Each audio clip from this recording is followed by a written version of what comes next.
How's it going, Changemaker friends, fam community? This is Luis Perales, CEO of Changemaker High School, coming at you with another Changemaker Chat. On this edition of Changemaker Chat, we're going to be talking about how it's our responsibility to redefine success in a changing world. Well, let's get after it. So if we're talking about success, we have to get to the root of what we mean when we say success. Success for every person is different. But when we look at societal success, specifically in this day and age, we really have to hone in on what that means. For many individuals, the ed space, folks in business, folks in society, success means material wealth. But is that really what we need? More things? Well, I think something's happening in society, and people are starting to push back on that idea. They're starting to redefine what it means to be successful. And that includes being successful on a in that business aspect, but also being successful on a whole other level with respects to being human. So let's find out how those two work together. If we look at the paradigm that's currently in place, the aspect of coming to school and getting an education is built around this progress towards success. For many years, we've talked about education being the key to success. But when we say that, what do we really mean? Well, let's dissect this a little bit. When we talk about the existing paradigm, we really want to hone in and understand that the way things are set up currently, education is so that individuals can get knowledge. That knowledge is so that someone can get a job. And so that job, in turn, provides us an income.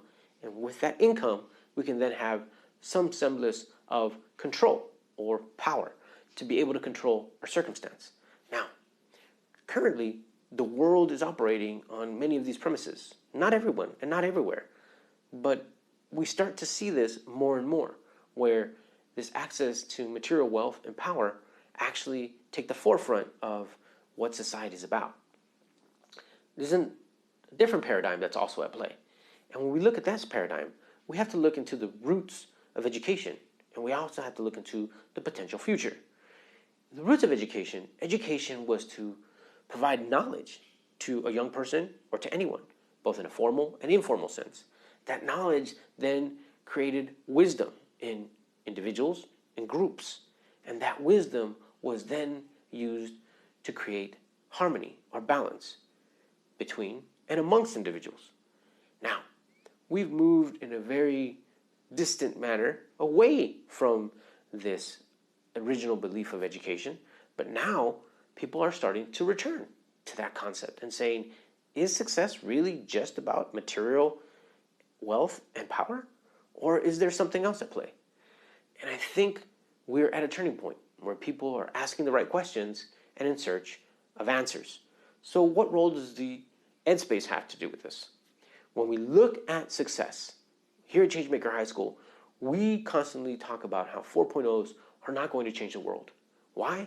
Because those individuals are going through the motions. They're actually following every single one of the rules and being rewarded nicely for them. But is that really making things better for everyone, or just continuing to push forward a very small group? Now, it doesn't mean that being smart and being driven and wanting to have some material wealth and access to decision making is a bad thing. It just means that maybe there's other opportunities and ways for us to demonstrate our success. One of the things we talk about here at Changemaker High School is utilizing the ed space to help rehumanize each other. And what that means is that we are here consciously looking at what's been happening in society. And what we see is that there's a lot of contention and a lot of individuals who have learned to, accept the concept of being dehumanized. And people start to normalize and destigmatize themselves from anything that actually is a dehumanization. The things we say, how we act, how we treat each other, sometimes brings out not the best in us. And what that leads to is instability. But within all that, we also find individuals, we find young people and old, we find professionals and non-professionals, and everything in between, working on this idea of becoming stable, becoming balanced, and creating harmony.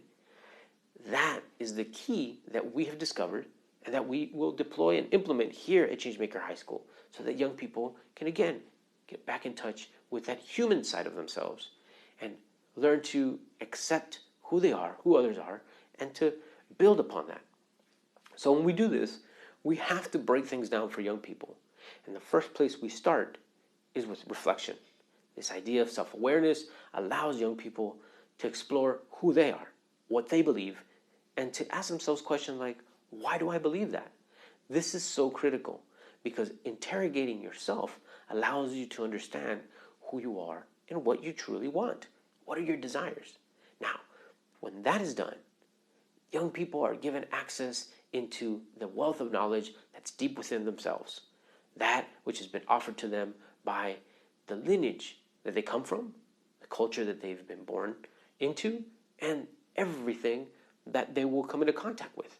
They're able to reflect and analyze and see the world with an understanding of who they are.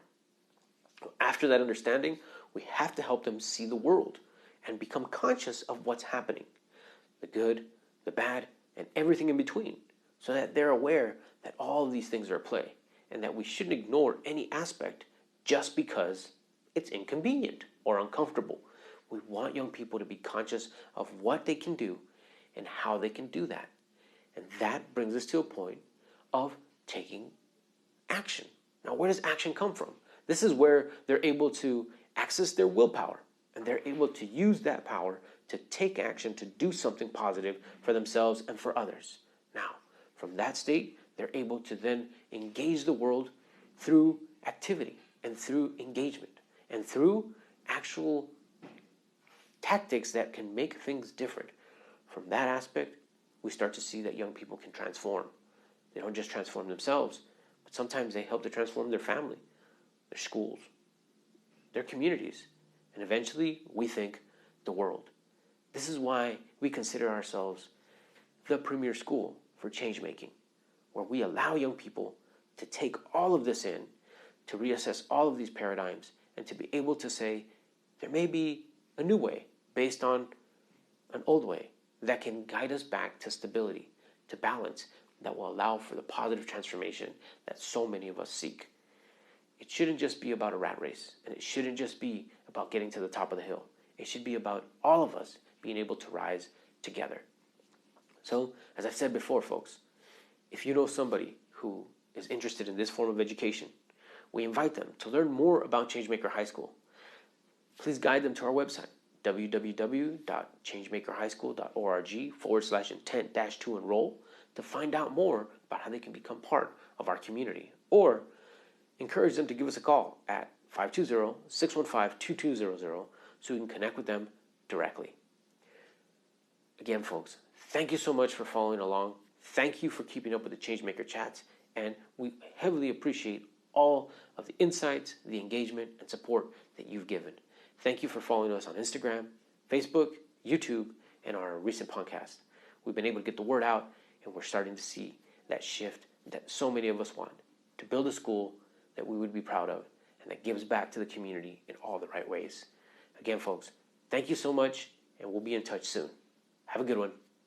Bye-bye.